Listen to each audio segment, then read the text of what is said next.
ระปตาจาราเถรี จากหญิงหัวดื้อที่เป็นบ้าสู่ความเป็นอรหันตเถรีผู้ยิ่งใหญ่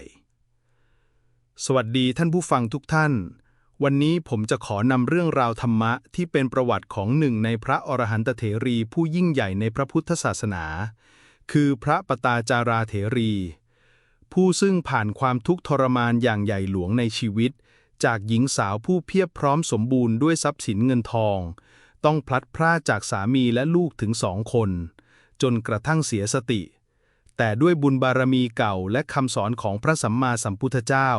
ก็สามารถพลิกชีวิตกลายเป็นพระอรหันต์ผู้ประเสริฐได้ เรื่องราวของพระเถรีรูปนี้จึงเป็นอุทาหรณ์สำคัญให้เราได้ตระหนักถึงความจริงของชีวิตและทางออกจากความทุกข์ ตอนที่ 1 ชีวิตคฤหัสถ์ นางปตาจาราเดิมเป็นธิดาของเศรษฐีผู้มั่งคั่งแห่งนครสาวัตถี มีชีวิตหรูหรา มั่งคั่งและงดงามเป็นที่เลื่องลือ พ่อแม่ตั้งใจจะหาคู่ครองที่เหมาะสมให้ แต่ด้วยความรัก ความหลง และความดื้อรั้นของวัยสาว นางกลับลักลอบไปมีความสัมพันธ์กับคนใช้ในเรือน จนเมื่อถูกพ่อแม่กีดกัน ก็หนีตามชายผู้นั้นไปใช้ชีวิตอย่างยากจนในชนบท ตอนที่ 2 ความทุกข์เริ่มก่อตัว ชีวิตของนางในชนบทเต็มไปด้วยความลำบาก ไม่เหมือนความสุขสบายในเรือนของบิดามารดา แต่ด้วยความรักที่มีต่อสามี นางก็ทนอยู่ได้จนมีลูก1 คน และตั้งครรภ์ลูกคนที่ 2ใกล้คลอด จึงอยากกลับไปหาพ่อแม่ให้ช่วยดูแล เมื่อเดินทางไปถึงระหว่างทางกำลังจะไปถึงบ้าน พอดีกับเหตุการณ์ฝนตกหนัก สามีของนางออกไปหากิ่งไม้ทำเพิงกันฝน แต่กลับถูกงูพิษกัดตายต่อหน้าต่อตา นางตกใจแทบสิ้นสติ แต่ก็ยังต้องดูแลตนเองจนกระทั่งคลอดลูกชายคนที่ 2ท่ามกลางพายุฝน ตอนที่ 3 สูญเสียครั้งแล้วครั้งเล่า ต่อมาเมื่อสูญเสียสามีแล้ว นางก็ยังอยากกลับไปหาพ่อแม่ ขณะเดินทางมาถึงริมแม่น้ำใหญ่ น้ำเชี่ยวกรากเกินกว่าจะข้ามไปพร้อมกันได้ นางจึงวางลูกคนหนึ่งไว้ฝั่งหนึ่ง แล้วอุ้มลูกอีกคนหนึ่งข้ามไปก่อน แต่เมื่อข้ามกลับมาเพื่ออุ้มลูกอีกคนหนึ่ง ขณะนั้นเองนกอินทรีใหญ่ก็โฉบลงมาคาบลูกน้อยไปต่อหน้าต่อตา นางร้องส่งเสียงดังตบมือไล่นก รีบหันกลับไปหาลูกอีกคนที่อยู่ฝั่งตรงข้ามทว่าลูกน้อยคนที่ 2ก็นึกว่าแม่เรียก รีบเดินไปหาแม่ ก็เลยพลาดพลัดตกลงไปในสายน้ำเชี่ยว ถูกน้ำพัดหายไปต่อหน้า ในเวลาเพียงสั้นๆ นางต้องสูญเสียลูกทั้ง2 คนไปพร้อมกัน หัวใจของแม่แตกสลายจนแทบยืนไม่อยู่ ตอนที่ 4 ความบ้าพลับทนทุกข์ไม่ไหว เมื่อสูญเสียสามีและลูก2 คน นางเศร้าโศกอย่างถึงที่สุด สติไม่อยู่กับเนื้อกับตัว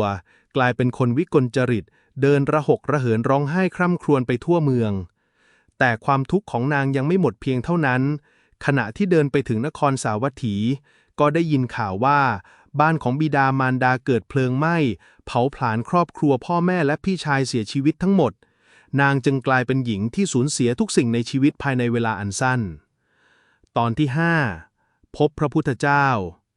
ด้วยสภาพของหญิงบ้าเปลือยกาย เดินร้องไห้ไปตามถนน จนวันหนึ่งได้บังเอิญเดินไปยังที่ที่พระพุทธเจ้าทรงประทับแสดงธรรมอยู่ ผู้คนพากันไล่นาง แต่พระพุทธเจ้าตรัสห้ามไว้ พร้อมทั้งตรัสให้นางมีสติ ในขณะนั้นเอง นางจึงได้เรียกสติกลับคืนมาบ้าง รีบหาผ้าห่มกาย แล้วนั่งสงบเพื่อฟังธรรม พระพุทธเจ้าทรงแสดงธรรมเรื่อง ความไม่เที่ยงของสังขารทั้งหลาย ไม่มีสิ่งใดเที่ยงแท้ ไม่ว่าจะเป็นทรัพย์สิน ความรัก ความผูกพัน แม้แต่ร่างกายและชีวิตก็ต้องดับ ถ้อยคำแห่งพระธรรมประหนึ่งเป็นน้ำเย็นหล่อเลี้ยงใจทำให้สติปัญญาของนางกลับคืนมา นางเริ่มเห็นความจริงของชีวิตว่าสิ่งที่สูญเสียไปนั้นไม่ใช่ของเราจริงๆอยู่แล้ว ตอนที่ 6 การบรรลุธรรม นางขอบวชเป็นภิกษุณี และตั้งใจปฏิบัติธรรมอย่างเต็มกำลัง ไม่ย่อท้อต่อความทุกข์ที่ผ่านพ้นมา ในที่สุดด้วยความเพียรและการเจริญปัญญา นางก็บรรลุพระอรหันต์เป็นหนึ่งในพระเถรีผู้ยิ่งใหญ่ในพระพุทธศาสนา เป็นที่เคารพของหมู่ภิกษุณีทั้งหลาย พระพุทธเจ้าทรงชมว่านางเป็นผู้เลิศกว่าภิกษุณีทั้งหลายในด้านผู้ทรงพระวินัยข้อคิดจากเรื่องราวของพระปตาจาราเถรี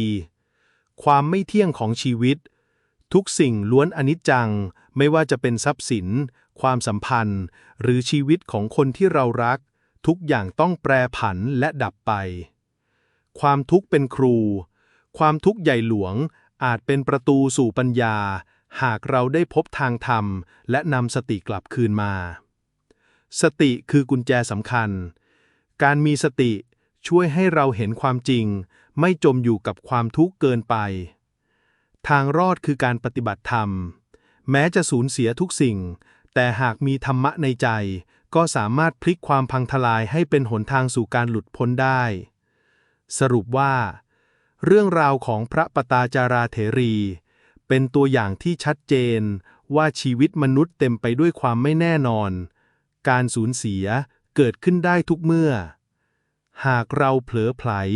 ก็อาจจมอยู่ในความทุกข์จนเสียสติแต่หากมีโอกาสได้พบพระธรรมและฝึกสติเราก็สามารถพลิกชีวิตจากความมืดมนไปสู่ความสว่างได้ขอให้ทุกท่านใช้เรื่องราวของพระปตาจาราเถรีเป็นแรงบันดาลใจตั้งใจเจริญสติเห็นความจริงของชีวิตและก้าวเดินบนหนทางแห่งธรรมเพื่อความสงบและความพ้นทุกข์ในที่สุดขอทุกท่านเจริญในธรรมครับสาธุ